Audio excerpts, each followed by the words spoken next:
Welcome to BBC News, broadcasting to viewers in North America and around the globe. My name's Regid Ahmed. Our top stories. China's president is preparing to swear in the new Hong Kong administration as the territory marks 20 years of Chinese rule. The era of patience is over. President Trump and his South Korean counterpart call for a tough and united response to the security threat posed by North Korea. The battle for Mosul, Iraq says it will recapture the city from so-called Islamic State in a few days, but the fighting remains fierce.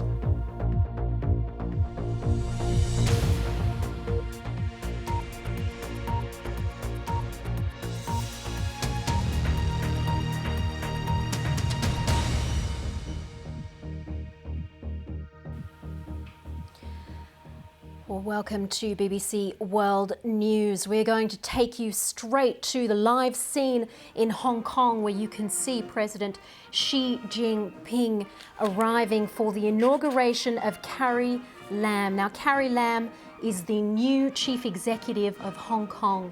She is set to be sworn in. You can see her there, and you could also see Xi Jinping's wife. Now, this is quite a historic day because it is also 20 years on from the handover of Hong Kong as a British territory back to China as a Chinese territory. So Hong Kong was actually a colony and it was handed over to China under a deal which said one country, two systems. 20 years ago, it was a huge fanfare. It was very emotional. Prince Charles was there. It was a big, big day. Well, now, 20 years on, we are seeing Hong Kong celebrate that handover and Carrie Lam as well being sworn in shortly as the new chief executive. You can see many people there. Let's speak to our correspondent in Hong Kong, Juliana Liu. She can tell us more. Juliana, what can we expect from this ceremony? Well, I'm located just a very short stroll from the convention center where the inauguration is due to take place very shortly. The Chinese President Xi Jinping in town, the 20th anniversary of Hong Kong's return to China. He's also here, as you can see, to swear in the incoming chief executive, Carrie Lam. She will be the first woman chief executive of Hong Kong and the fourth person to hold this position since 1997. Now, her background is as a career civil servant. She started out essentially serving in the colonial civil service, working her way up that service. She was previously a very popular career civil servant, but 5 years ago when she started serving the current outgoing chief executive C.Y. Leung as his deputy, her reputation has become much more divisive. She's now a very polarizing figure. She is now seen very much as a Beijing loyalist, and that reputation will make it very difficult to do, as she has promised, to heal divisions in society. She's promised to tackle that challenge, but it's difficult to see how she would do that given the perception. Now, Juliana, as you speak, we can see pictures of Carrie Lam. It appears she has been sworn in. She raised her hand, and Xi Jinping they're now shaking hands. So this is obviously quite a momentous occasion. How is it being viewed in Hong Kong? Is this a celebratory moment for people who are there? Definitely for the people in the convention hall where the inauguration is taking place, certainly they will be celebrating, but outside is a completely different picture. I'm standing just a short few minutes walk from that location, but just an hour ago this area was full of pro-democracy demonstrators scuffling with police, as well as pro-Beijing loyalists. Three groups scuffling just behind me for more than an hour. The pro-democracy demonstrators have been trying to peacefully walk over to that location where the swearing-in ceremony is taking place right now to voice their demands for greater voting rights for Hong Kong, as well as for the immediate release of the Chinese dissident and Nobel Prize winner Liu Xiaobo. But before they were able to do that, scuffles started with police, seemingly without any kind of warning, and soon after, pro-Beijing demonstrators came, flying the Chinese and Hong Kong flags and blaring patriotic music. And those scuffles, quite intense at times. It's finished now, but about an hour ago it was still quite intense. And they only ended when police took away the leaders of the pro-democracy protest. Juliana Liu in Hong Kong there, thank you very much. And we're still watching these live pictures. You can see Carrie Lam standing there on the stage and Xi Jinping. And this is what looks like her cabinet being sworn in as well. That was also due to happen. So this is quite a big moment for the people in Hong Kong, more so because it falls on the 20th anniversary of the handover of China as a colony from Britain to, apologies, of Hong Kong as a colony from Britain to China. Let's go to Andrew Fong. He is with the Policy Research Institute, and he's in Hong Kong as well. Andrew, thank you for joining us. Can you give us a sense of what Carrie Lam's challenge is going to be now as Chief Executive of Hong Kong? I think the next 5 years are very crucial for the future of Hong Kong. The presidency came at a very important moment, and he gave very positive messages. And he's appealing to the political and business leaders to unite to support Carrie Lam and to foster social harmony. Social harmony, he put it in a very important position that the whole society of Hong Kong, he is appealing to the people to have faith in themselves and to find the solution, problem-solving attitude, to find solution to the many problems of Hong Kong instead of acting emotionally to the problems. I think he is passing some important messages that social harmony is very important. That undoubtedly is also the major task of Carrie Lam, that he had to ensure that the society is less divisive and more harmonious.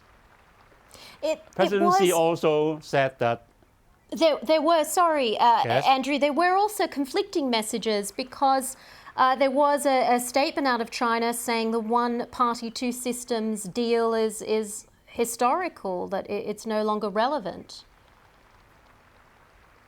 Oh, he's talking about the Sino-British Joint Declaration. That's right.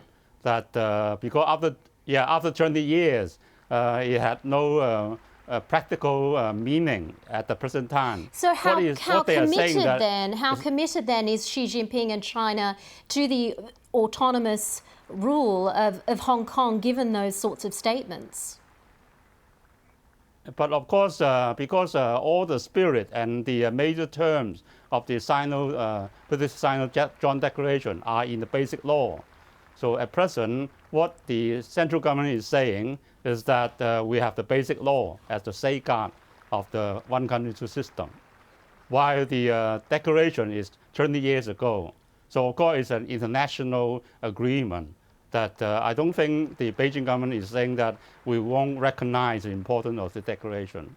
But now we have the basic law, I think. Andrew, we did see some pro-democracy protests occurring in the last 24 hours. How big is the pro-democracy and pro-independence movement in Hong Kong? I think at present, according to many surveys, the most important concern of the people of Hong Kong are on housing, poverty, and the development of the young people, whether they have a good prospect and so on. Then political reform are in a lesser important. But of course, that doesn't mean that the people of Hong Kong do not ask for political reform. So the general wish is we hope to have universal suffrage for the chief executive and for the whole legislature to be directly elected. So there will be some pressure on Carrie Lam, not only from the pro-democracy camp, but also from the general wishes of the people. But then right now, at this, maybe in the coming 1 or 2 years, the major concern is to bring back social harmony so that there will be better conditions to restart the discussion on political reform. Andrew Fong with the Hong Kong Policy Research Institute. I'm sure Carrie Lam has her work cut out for her, as you described. Thank you very much for your time. And we are seeing Xi Jinping with Carrie Lam there. There was a ceremony of sorts taking place, a number of people shaking hands with Xi Jinping, and they're now seated. So that swearing in has taken place. Carrie Lam is the new Chief Executive of Hong Kong. She is the first female to hold the post. She's a career civil servant, 60 years old, and a Roman Catholic as well. We'll certainly keep you up to date with developments as many events continue in Hong Kong to celebrate 20 years since the handover from Britain to China. Well, now to other news, and the time for strategic patience is over. That was the message Donald Trump had for North Korea as he stood side by side with the new South Korean president. Mr. Trump called for a determined response to the nuclear threat posed by Kim Jong-un. But he also took aim at Seoul over trade and sharing the cost of defence. The BBC's State Department correspondent Barbara Platt-Usher reports. Well, stay with us on BBC News. Still to come, as hundreds of thousands of people prepare to gather in the Canadian capital to mark the country's 150th anniversary, we'll be finding out why not everyone is celebrating.